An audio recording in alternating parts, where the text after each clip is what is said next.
Bonjour à tous et à toutes les athlètes et bienvenue sur Next Physique. Next Physique, c'est l'émission, le podcast où on discute de sport, de force, de santé, de bien-être. Et aujourd'hui, c'est pas un podcast, c'est des petites vidéos YouTube qui vont être par série.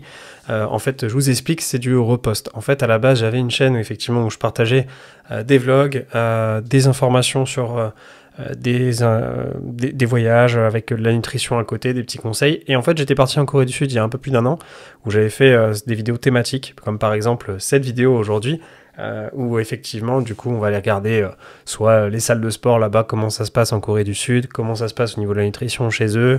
Bref, je vous propose cette petite série de vidéos que je reposte ici sur la chaîne YouTube, qui est principalement pour le podcast. Néanmoins, je sais que ça a été très demandé ces vidéos-là, que je puisse les reposter, parce que ça vous avait beaucoup intéressé à l'époque, et il y en a qui recherchent encore ces vidéos, et du coup elles étaient plus disponibles. Donc j'ai pu les récupérer, non facilement, mais j'ai pu les récupérer, et du coup j'en profite pour vous les repartager ici directement sur cette chaîne YouTube.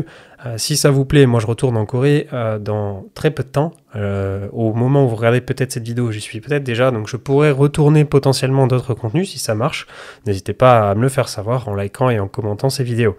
En tout cas, ce qui est sûr, c'est que je mettrai des choses sur Instagram, je mettrai des choses sur TikTok, à voir du coup si j'en remets aussi ici. Je prendrai ma caméra quand même, on sait jamais. Surtout en fonction de ce qui vous intéresse, de ce qui aurait potentiellement changé depuis cette année. Alors bon, je pense pas grand chose, hein, ça fait pas si longtemps que ça, mais c'est parti, on y va pour l'épisode du jour, en espérant vous faire découvrir pas mal de trucs sympas. On se retrouve pour une nouvelle vidéo en Corée du Sud, mais plus particulièrement sur ce que je retiens et ce que je peux vous apprendre en termes de nutrition et de recettes en Corée du Sud. Ici on discute un petit peu de nutrition, on discute aussi de sport, mais bien sûr aussi de kiff à côté, plaisir. Et sans plus attendre, je suis en Corée du Sud depuis un petit moment maintenant, et du coup je voulais vous faire un brief sur la nourriture ici, qu'est-ce que ça vaut, etc. Et je trouve que c'est vachement intéressant, c'est un sujet qui n'a pas été tant étudié que ça, et je me suis penché là-dessus. Je vais faire un petit tour de la question, et je vais vous dire tout de suite ce dont on va parler aujourd'hui, principalement effectivement de cette diète coréenne. De manière générale, est-ce qu'ils mangent bien? Est-ce qu'ils mangent bien les Coréens? Est-ce que c'est sain? Est-ce que c'est viable sur le terme? Quelles sont les choses qu'on peut retenir, qui peuvent être utiles dans notre quotidien, ou des choses qu'il ne faudrait pas retenir dans leur quotidien, de manière générale, que je pourrais conseiller à plutôt plus ou moins n'importe qui. Sans plus attendre, on va commencer d'abord par les bases, c'est-à-dire, c'est quoi la diète coréenne? À quoi ça ressemble de manière générale? Alors évidemment, je pourrais pas traiter d'une généralisation, puisque ça va dépendre de l'âge, ça va dépendre du cadre de manière générale, c'est-à-dire que voilà, tous les types de population ne mangent pas la même chose, selon les régions, c'est pas forcément exactement la même diète. Si vous êtes à Séoul ou dans le reste du pays, ça change complètement.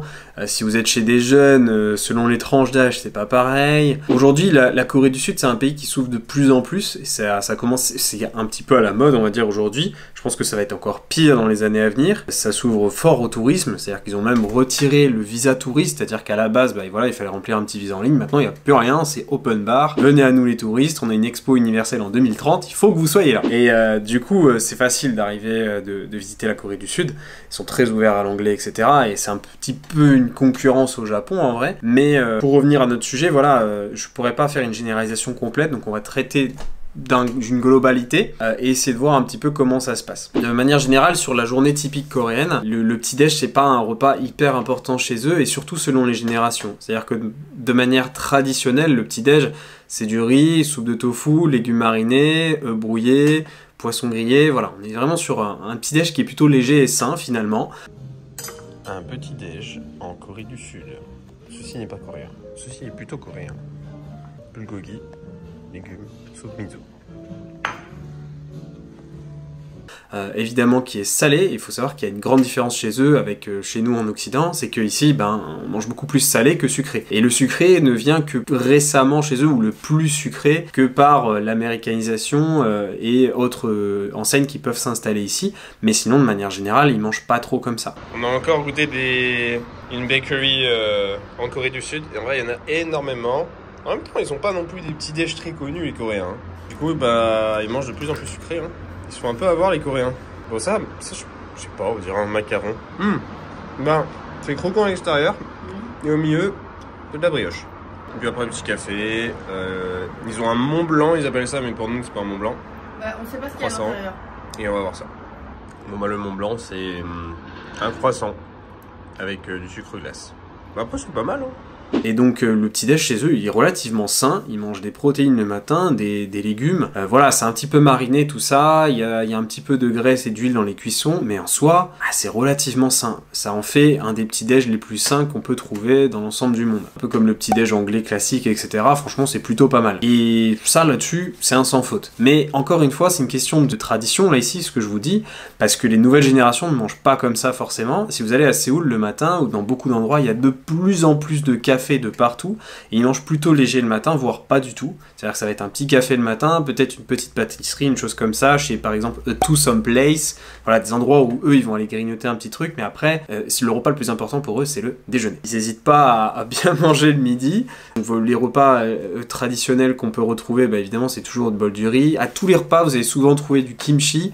C'est l'accompagnement numéro 1, c'est-à-dire que même si vous le commandez pas à la carte, souvent vous en avez à côté dans un petit bol. Ils peuvent manger des soupes. Alors les soupes, voilà, encore une fois, ça va dépendre, parce que les soupes ça peut être léger comme plus lourd, hein. Mais voilà, vous avez des soupes, vous avez le bulgogi qui est un plat coréen typique, soupe de bœuf, légumes sautés, tofu grillé. Repas du midi, est-ce que Eléa, tu peux dire ce que c'est? Absolument pas. Donc ici nous avons When the water is pushed, ça n'a aucun sens. On sait pas le nom de ce truc. Des fois c'est compliqué hein, les noms coréens, j'ai un peu de mal. On va tester ça. Hein. Les Italiens en PLS.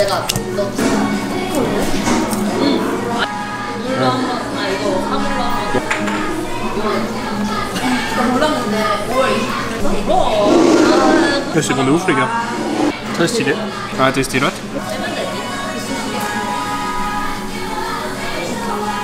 Ça va. Hein. C'est bon? Ouais, super bon.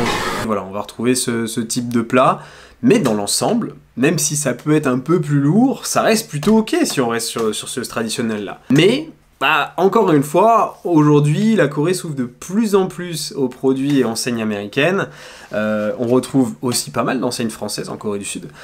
Mais ça, c'est plus pour des petits déj ou des dimanches, des cafés, tout ça. Ils aiment bien les croissants, autres pâtisseries, etc. Mais je pense pas que ça soit le truc qu'ils ont le plus inclus dans leur diète quotidienne. Je pense que ça, c'est plus occasionnel, à la différence d'enseignes américaines qui se sont installées ici et qu'on croise de plus en plus.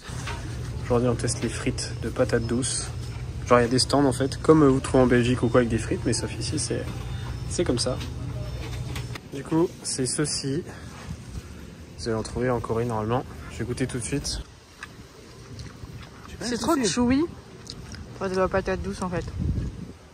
Non, c'est spicy quand même. Hein. Ouais, c'est spicy. Enfin, léger. Il y a du sucre aussi, c'est marrant. Mais oui. C'est spicy, il y a du sucre. C'est ça que j'ai sur les doigts. Ouais, c'est du sucre. Il y a des épices spicy et du sucre. Très spécial, mais très bon. Ce midi, on teste l'Oteria. Le Tiria, je sais pas comment on dit. C'est genre les burgers coréens. Il y a pas mal de choix. Et du coup, je vais tenter tout cela. On a un Coca, bien sûr. Ici, c'est toujours des Pepsi zéro, mais goût citron. Apparemment, ils n'aiment pas trop le normal. Ensuite, bah, j'ai des sortes de popcorn balls. Regardez à l'intérieur. En vrai, c'est des nuggets. Chicken burger. Ça, c'est un bulgogi. Et ça, c'est un hot crispy. Bon, alors ça, c'était pas mal. Le chicken burger, c'était dégueulasse. Et ça, c'est le T-Rex. Il a vraiment une tête de T-Rex, genre c'est une forme? Non. Non, non. Mais il est gros. Hein. Oui. Allez, vas-y, montre-nous. Vous voulez bon? Oui. Et ça, c'est genre quasiment la même version, mais en spicy. C'est la première fois que je pense spicy. En vrai, ça va. Hein. C'est un peu épicé, mais très bien.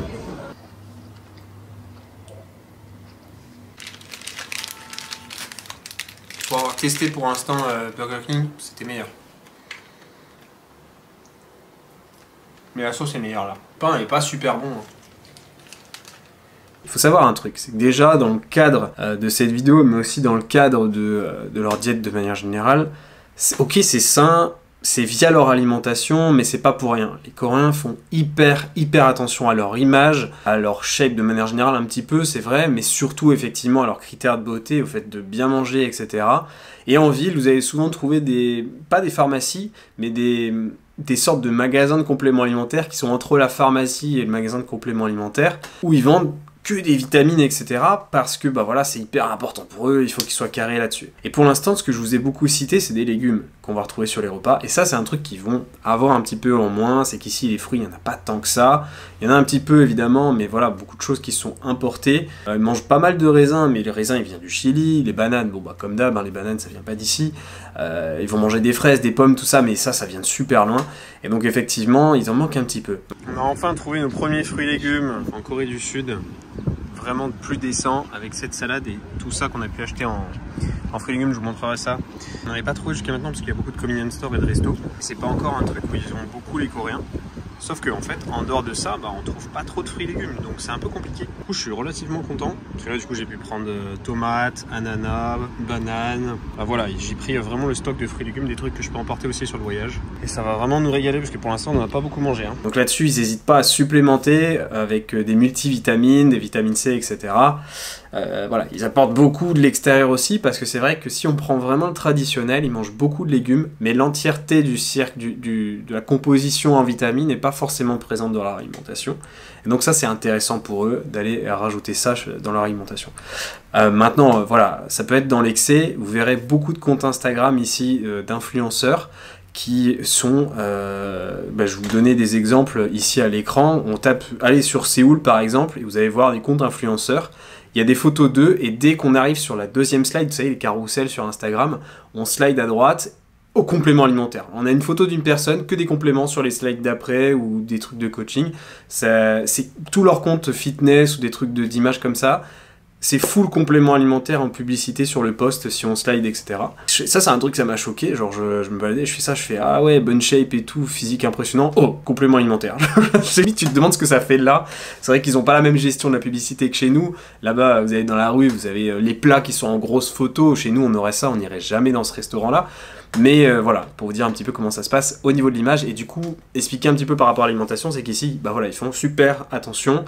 C'est vrai qu'ils s'ouvrent de plus en plus à l'étranger. Et je pense pas que le fait d'inclure ces plats de plus en plus américains, etc., dans leur diète leur fasse vraiment du bien. Et je suis pas sûr que ce soit quelque chose qui soit très bien géré auprès de leur mental. De manière générale, il faut savoir qu'ici, il y a un taux de suicide qui est quand même important. Et encore une fois, qui est lié à l'image, peut être facilement exclu du fait d'une image qui ne correspond pas forcément à celle de la société. Je pense qu'ici, être en surpoids, c'est vraiment compliqué. Par rapport à chez nous, voilà, on est plus ouvert là-dessus, sur un peu la vibe body positive, mais de manière générale, il y a beaucoup plus de surpoids chez nous que chez eux. Ici, vous croisez personne d'obèse, hein, quasiment pas. C'est très très rare de voir quelqu'un en surpoids, et limite, bah, elle sort du lot en fait, parce qu'elle est vraiment différente de la moyenne coréenne. Ils sont quand même tous plutôt beaux, ils prennent super soin de leur peau, etc., différente de moi. mais ouais, du coup, c'est vrai que ça fait une différence. Et qu'est-ce que ça donnera dans le futur? Ça, c'est vraiment une chose sur laquelle je me questionne, parce qu'ils sont de plus en plus intéressés par tout ça.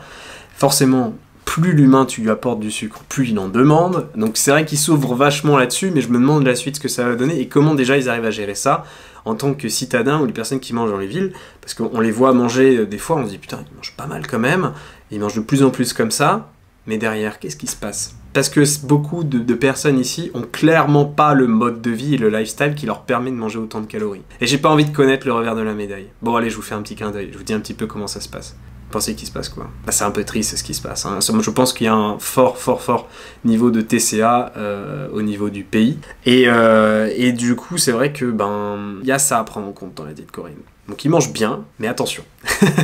On va continuer la journée type coréenne et il y a le dîner évidemment après. Le dîner, ça peut être plus ou moins important. Si on prend vraiment le traditionnel, bah en fait, de manière générale, ça va encore tourner sur des soupes de nouilles, du riz, des légumes sautés, c'est souvent léger, des salades. Bon, ça peut être un peu plus lourd parfois. Voilà, s'ils sont en vacances à la mer, ils vont manger un petit peu plus de barbecue qui peut être terre ou mer hein, d'ailleurs. Le Korean BBQ. Ça c'est vraiment une dinguerie les gars, hein. Franchement, pour manger sainement, le coréen c'est vraiment top. Quand vous êtes vraiment sur du pur coréen. Oh les gars, regardez-moi ça. Vous mangez ce truc, c'est des masses. Je suis pas sûr que c'est quelque chose qu'ils fassent tous les jours, du moins c'est plus riche. Il faut savoir que la Corée s'est quand même rapidement développée et il y a encore une bonne partie du pays qui est plus pauvre et qui peut pas se permettre, je pense, de manger comme ça tous les jours. Donc encore une fois, c'est une question de population, ça c'est sûr.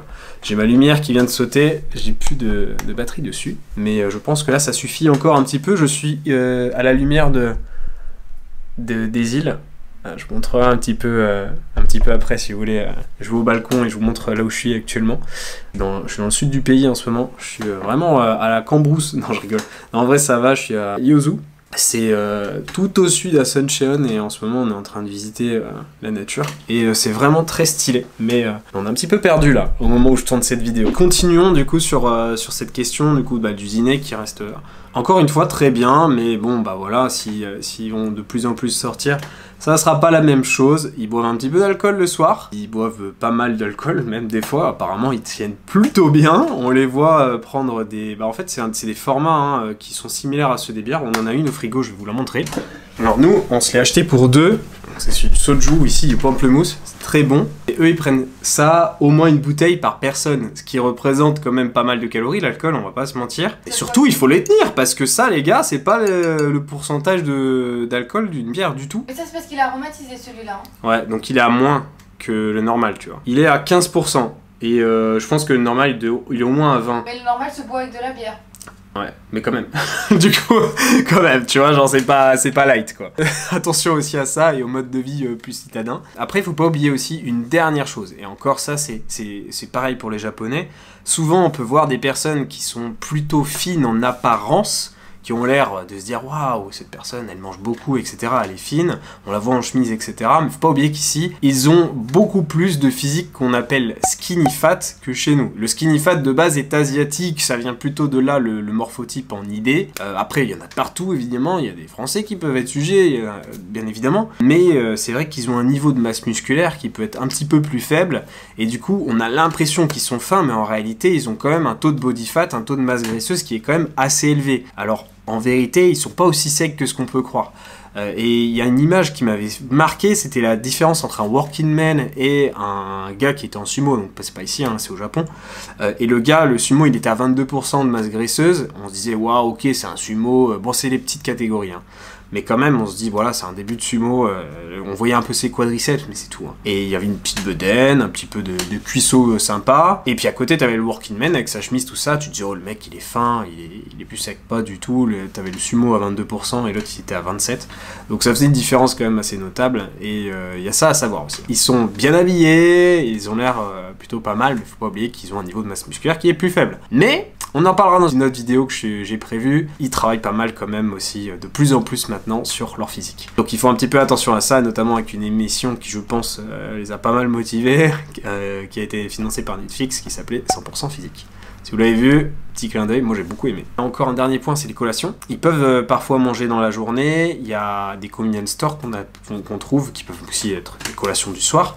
Mais voilà, ici il y a beaucoup de petits supermarchés, de petits markets, de coins de rue où vous pouvez acheter des choses rapidement.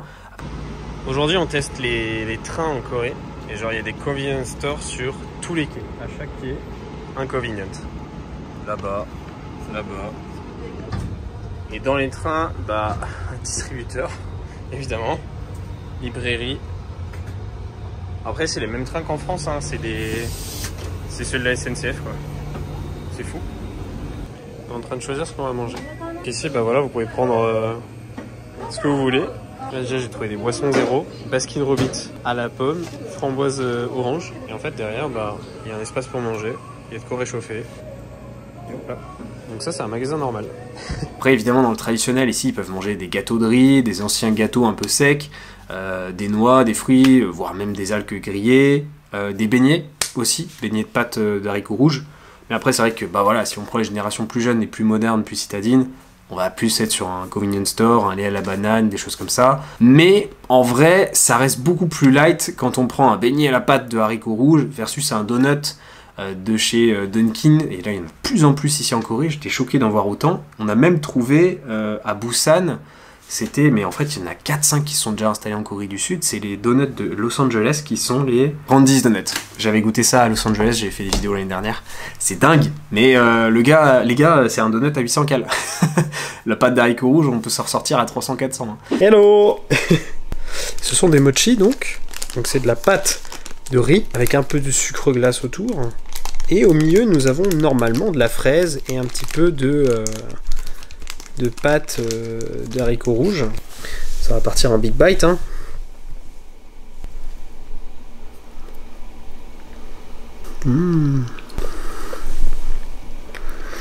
Alors c'est fraises, pâte d'haricots rouges, un petit peu de cacao je pense, mais pas grand chose. C'est pour faire l'effet chocolat. Parce qu'on a vu le prix du chocolat en Corée, c'est pas ça. Hein. Le chocolat est très cher ici. Il n'y a pas beaucoup de chocolat en vente. Il y a des Ferrero par-ci par-là, des trucs comme ça, des Reese's. J'ai pas du tout vu de chocolat en vente. Hein. Mais j'ai vu, moi j'ai vu une tablette, je parlais des prix, je t'avoue. Ça on l'a vu à l'aéroport, les gens qui revenaient en Corée. Et ils ramenaient plein de chocolat, des macarons, des trucs, beaucoup de gâteaux de bonne maman. Oh là là. C'est très bon. Après c'est pas mon dessert préféré, tu vois. Mais en fait, on est tellement habitué au goût très sucré en Europe que ça c'est pas assez sucré en fait. Le deuxième normalement c'est Red and Black Bean. Haricots noirs.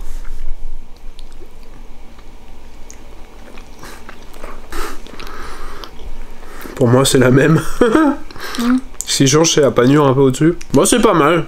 Alors, on va pas péter nos cales avec ça, c'est l'avantage. Au moment où je mange une fraise, parce que je vous avoue que les vitamines, c'est pas ça ici. Donc ouais, c'est pas pareil. Mais de manière générale, bah on peut retenir qu'ils mangent plutôt sainement.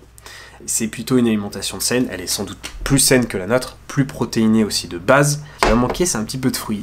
Voilà, il manquera un petit peu de fruits. Il manque un petit peu aussi, ça dépend encore une fois des régions, hein, mais d'oméga 3 je dirais. Parce que bah, on mange plus d'oméga 3 évidemment au Japon. On peut s'imaginer qu'ici c'est un peu pareil, mais il n'y a pas autant de saumon qu'au Japon.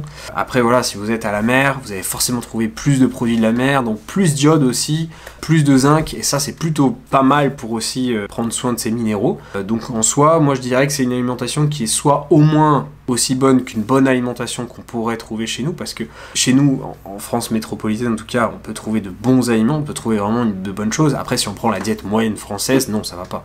Mais si on prend les aliments dont on a accès en France, c'est incroyable ce qu'on peut faire. Parce qu'ici, il y a moins de possibilités qu'en France. C'est-à-dire que même si ici de base, ça paraît plus sain ce qu'on mange, en France, les possibilités qu'on a, c'est inégalable les gars. Pour avoir visité déjà quelques pays dans le monde, les États-Unis aussi bien, comme le Canada ou même la Corée, ou même, je sais pas, j'ai fait Dubaï récemment, mais du coup c'est forcément en dessous. Mais c'est incroyable. En France, l'accès à la nourriture qu'on a, on fait ce qu'on veut, c'est fou. Et avec des produits qui sont bien contrôlés, etc. Franchement, on est plutôt bien.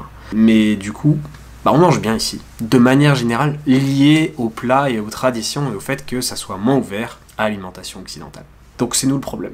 on est en train de les tuer les Coréens là, avec nos pâtisseries là. Ils sont en train de manger tout plein de croissants. Ils ouvrent ça, il y a des kunyaman de partout genre.